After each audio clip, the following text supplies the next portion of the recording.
How to make French onion soup. Hi everyone.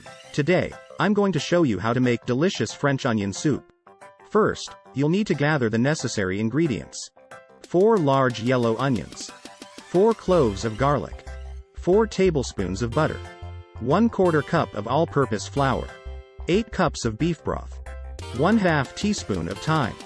1/2 cup of dry white wine. 1 teaspoon of Worcestershire sauce.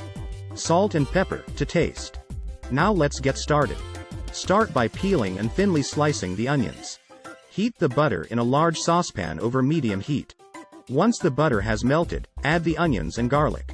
Cook, stirring occasionally, until the onions are golden brown and caramelized, about 15 minutes. Once the onions are caramelized, add the flour and stir to combine. Cook for 1 minute. Add the beef broth, thyme, white wine, and Worcestershire sauce.